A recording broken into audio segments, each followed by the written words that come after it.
diawali dengan keadaan sebuah penjara di Colorado yang bernama Bentwater.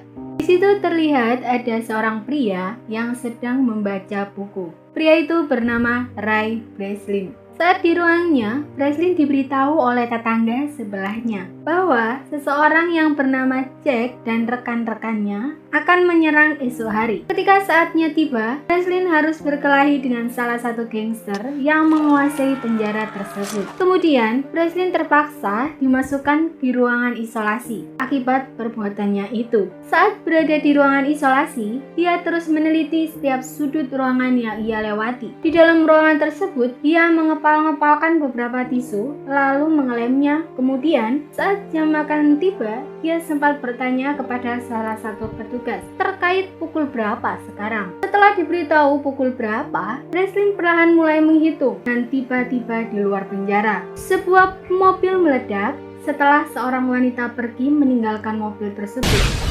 Lalu, para penjaga pun dengan cepat menutup segala akses pintu ke penjara. Tetapi hasilnya nihil. Karena Breslin berhasil kabur dan setelah itu dia berpura-pura menjadi salah satu anggota pemadam kebakaran. Dan kemudian Breslin dijemput rekannya, termasuk wanita yang meledakkan mobilnya tadi. Wanita ini bernama Abigail Rose dan rekannya yang satu lagi bernama Hush.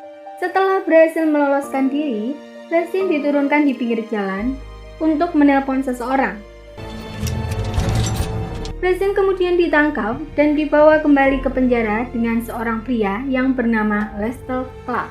Di situ Lester memperkenalkan dirinya kepada kepala sipir penjara kalau dia dan Breslin berada dari perusahaan bernama BMC Security, perusahaan yang bergerak penguji keamanan penjara maksimal nasional. Mereka disewa oleh Biro Jasa Federal untuk memaksimalkan keamanan penjara. Kemudian, kepala sipir bertanya kepada Breslin bagaimana dia bisa meloloskan diri. Lalu, Breslin memberitahu 3 hal tentang caranya dia meloloskan diri. Hal yang pertama, mengetahui tata ruang. Lalu, yang kedua, mengerti rutinitas. Dan yang ketiga, mendapat bantuan dari luar ataupun dalam. Karena telah mengetahui ketiga hal tersebut, Breslin memutuskan untuk masuk ke ruang isolasi dengan cara berkelahi dengan napi lain. Otomatis, penjagaan tidak akan seketat biasanya. Setelah itu, dia mulai mengatur perhatian di gerbang depan pada pukul 4 sore. Setelah dia berkoordinasi dengan rekannya, sebelum Breslin melanjutkan, kepala sipil bertanya, bagaimana caranya mendapatkan kode keamanan? Breslin menjawab, kau mempunyai susu coklat yang sangat enak. Di dalam susu tersebut terdapat sebuah plastik transparan. Breslin menggunakannya untuk mengetahui 4 nomor kode keamanan yang akan penjaga masukkan untuk mengeluarkannya. Setelah mengetahui kode tersebut, dia hanya menunggu pertunjukan berlangsung dan keluar dari penjara sebagai pemadam kebakaran. Mendengar hal tersebut, kepala sipir benar-benar terkesan dengan cara Breslin meloloskan diri dari penjaranya.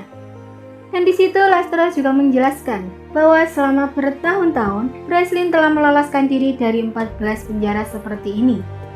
Akhirnya, pekerjaan Breslin telah selesai.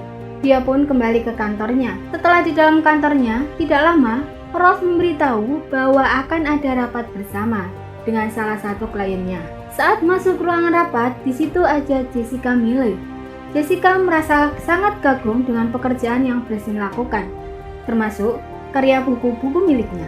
Lalu, Jessica melanjutkan meeting dengan mengatakan keinginannya untuk menyewa Breslin agar menguji sebuah penjara dengan sistem keamanan yang dijamin tidak ada seorang pun yang berhasil membobolnya. Penjara itu bahkan tidak pernah diketahui di mana keberadaannya. Dengan bayaran 2 kali lipat dari biasanya, di situ Lester selaku CEO perusahaan BM Security sangat menyetujui tawaran pekerjaan yang Jessica tawarkan kepada mereka. Karena dinilainya cukup menarik, Breslin bertanya, kapan pekerjaan ini akan berlangsung? Jessica menjawab, kalau pekerjaan ini telah dimulai, nantinya Breslin akan dijemput oleh agen mereka. Lalu, Breslin pun bersiap-siap menyiapkan protokol keamanan perusahaan. Breslin akan menggunakan profil bernama Anthony Portos yang berasal dari Madrid dan dibesarkan di Amerika. Setelah semuanya siap, Breslin pun ditanamkan chip pelacak. Kemudian, dia langsung pergi menuju tepi jalan. Ternyata, mereka mengetahui kalau Breslin ditanamkan sebuah chip pelacak. Dan saat Breslin terbangun, dia telah berada di sebuah penjara yang tidak pernah dia lihat sebelumnya. Seperti biasa, saat pertama kali ia tiba di suatu penjara, Breslin selalu meneliti tata ruang penjara tersebut. Kemudian, Breslin dibawa di sebuah ruangan untuk diperiksa. Di situ ia disambut oleh direktur sekaligus arsitektur dari penjara tersebut yang bernama Hobbes. Lalu, Hobbes mengatakan bahwa penjara ini adalah penjara berskala internasional. Kemudian, Breslin dikembalikan ke selnya. Pada saat yang sama, adalah waktu di mana napi sel Blok A berkumpul. Ketika Breslin memerhatikan sekitarnya, beberapa pria mendatanginya dan menyebutkan sebagai ikan segar. Saat Breslin mendaratkan satu pukulan, seorang pria tiba-tiba meminta berhenti. Kemudian, pria itu mengajak Breslin menjadi temannya dan memperkenalkan dirinya. Di situ, Breslin tidak membalas jabatan tangannya karena dia tidak bisa percaya begitu saja kepada seseorang yang baru ia temui. Sepertinya, Raoul Meyer telah mengetahui siapa itu Breslin, yang ia panggil sebagai Porthos. Hari demi hari, Breslin mulai dekat dengan Raoul Meyer yang selalu berusaha mendekatinya. Merasa heran dengan apa yang Breslin lakukan, Raoul Meyer pun penasaran mengapa dia selalu memperhatikan setiap sudut ruangan ini. Breslin lalu menjawab jika ia ingin pergi ke ruang isolasi. Mendengar hal tersebut, tentu Raoul Meyer dengan senang hati akan mengirimnya ke sana. Di penjara tersebut, Breslin benar-benar tersiksa. Dia harus disoroti oleh sebuah lampu dengan pencahayaan yang sangat tinggi yang membuat mereka tersiksa. Namun, di tengah-tengah siksaan tersebut, Breslin masih berusaha untuk berpikir apa yang bisa ia temukan. Setelah dirasa sudah cukup, mereka pun akhirnya dikeluarkan dari ruang isolasi tersebut. Saat akan kembali ke sel, Breslin dihampiri oleh Raoul Meyer dan bertanya tentang apa yang ia temukan. Breslin pun hanya terdiam. Kemudian ia mengatakan jika dirinya membutuhkan sepotong logam. Dan apabila Raoul Meyer bisa membawakan logam tersebut, maka dia bisa mengeluarkannya dari penjara itu. Raoul Meyer pun setuju dengan apa yang dikatakan Breslin, dan dia langsung berkata kepada para penjaga untuk segera menemukan dengan Hobbes. Pada saat Raoul Meyer bertemu dengan Hobbes, Hobbes memberikannya waktu selama 10 detik untuk berbicara. Lalu, Raoul Meyer meminta sebuah kertas dan pulpen untuk menggambarkan sesuatu.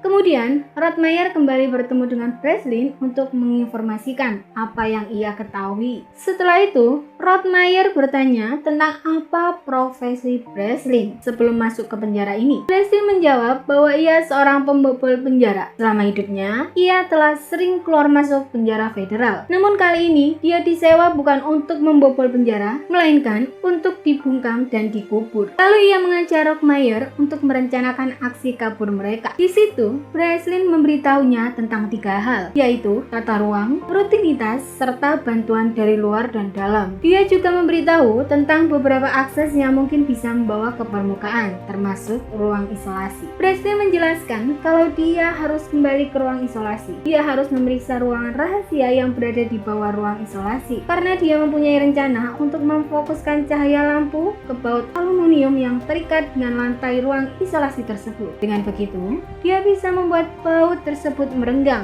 dan terlepas dari lantainya. Akhirnya Raoul Meyer beraksi, lalu ia menghampiri pria muslim yang bernama Javed.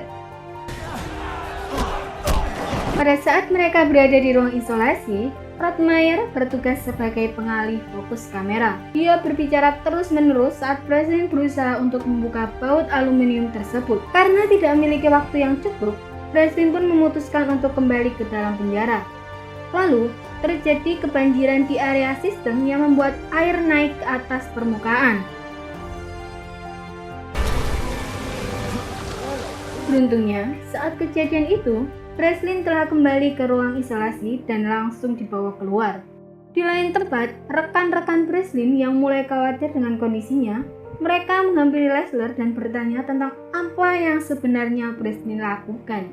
Lester hanya menjelaskan jika kini Breslin sedang mengerjakan pekerjaan yang sangat berat, dikarenakan bayarannya yang juga cukup mahal. Kemudian, Lester menelpon Hobbes untuk memisahkan antara Breslin dengan Raoul Meyer. Saat Breslin tertidur, mereka membangunkannya dan menyiksanya setiap hari.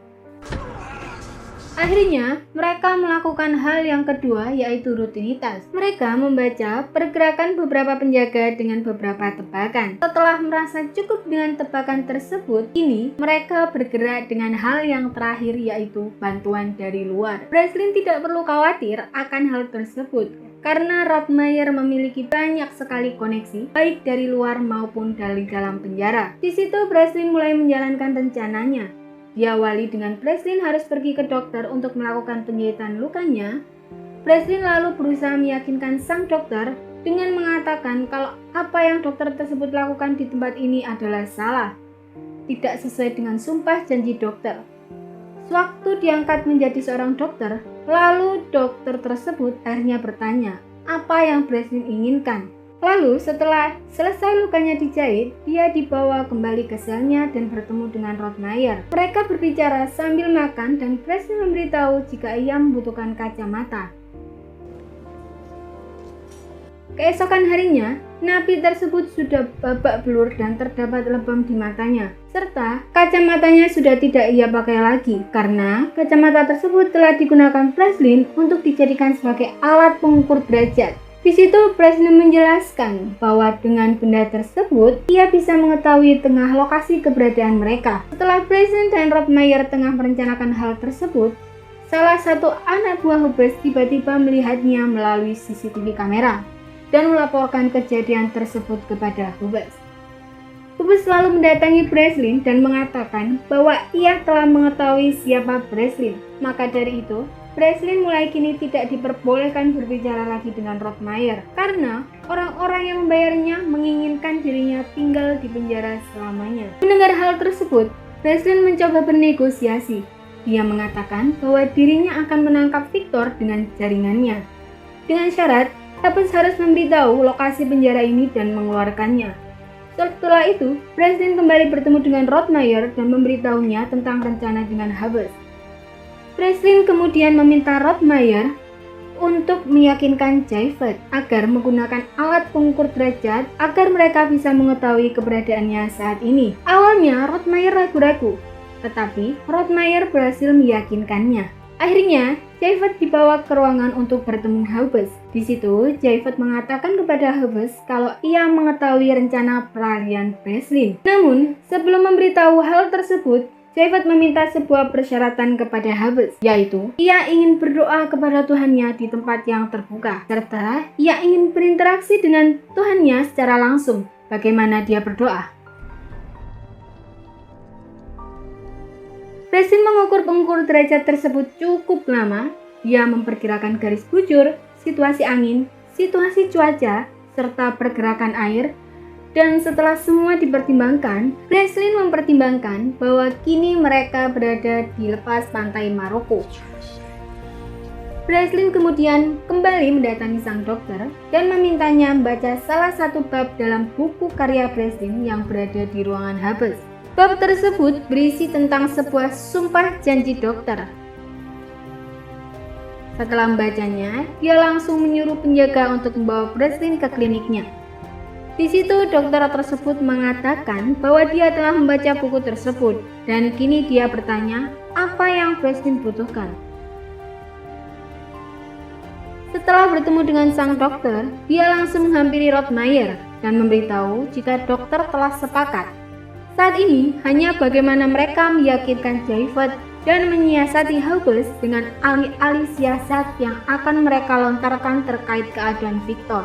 Setelah semua persiapan selesai, kini mereka hendak melancarkan rencana mereka. Namun, Hubbes tiba-tiba mengetahui rencananya tersebut setelah dia melihat CCTV yang memperlihatkan Breslin sedang berbicara dengan seorang napi yang berada di sel C. Sementara itu, di sel A, Breslin membutuhkan pengalihan untuk memecahkan suasana. Javed yang ahli dalam bidang tersebut lalu dengan nyali besarnya menantang seorang pria berbadan besar yang sedang bersantai. Ternyata pergerakan mereka diketahui setelah anak buah Hubbes melihat rekaman CCTV yang memperlihatkan pergerakan mereka. Tidak hanya rekaman CCTV, mereka juga melihat pergerakan Breslin dan kawan-kawan dari sensor pelacak ruangan. Hubbes langsung menyuruh beberapa anak buahnya untuk menghentikan pergerakan mereka. Apapun yang terjadi, Tetapi, sayangnya, saat mereka hampir saja lolos, Jaiva tertembak di bagian perutnya yang membuat semua kemungkinan bisa gagal. Namun, Jaiva tidak ingin rencana mereka gagal. Jaiva justru menyuruh Rottmeier dan Breslin untuk pergi. Dia hanya meminta senjata dan mereka agar dirinya sendirian.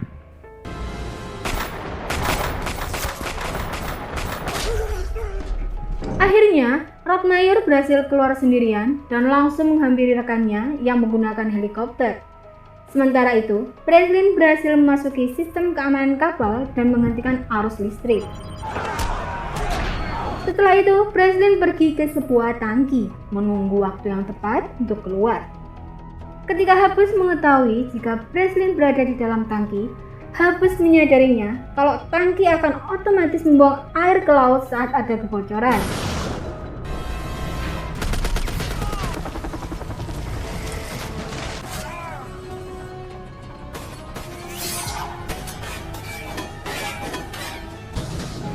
Mereka berdua pun akhirnya berhasil kabur dan tiba di daratan pantai Maroko. Sesampainya di sana, datanglah sebuah mobil dan ternyata mobil itu jemputan Rottmeier. Ketika mobil tersebut berhenti dan beberapa orang turun dari mobil itu, Breslin terkejut melihat Jessica, agensi yang menyewa jasa Breslin, keluar dari mobil tersebut. Ternyata Jessica adalah mata dan telinga Rottmeier sekaligus anaknya. Di sana, Jessica menjelaskan jika ayahnya memiliki nama kode rahasia tersendiri. Rottmeier artinya penjara dengan keamanan maksimum. Maksudnya adalah Jessica menyewa Breslin untuk membawa ayahnya keluar dari penjara tersebut. Beberapa saat setelah Breslin kembali ke perusahaannya, di situ rekannya menjelaskan bahwa Lessler mendapat tawaran menjadi CEO dari sebuah perusahaan yang disebut sebagai D-Tom. Itulah mengapa Lessler membiarkan Breslin pergi ke penjara tersebut. Namun, meskipun begitu, rekannya Breslin mempunyai taktik yang akan membalaskan dendamnya. Dan di lain tempat, di Miami, terlihat Lessler berpakaian rapi dan hendak pergi ke suatu tempat. Saat Lessler masuk ke dalam mobilnya, tiba-tiba muncul Hush lalu membius Lessler.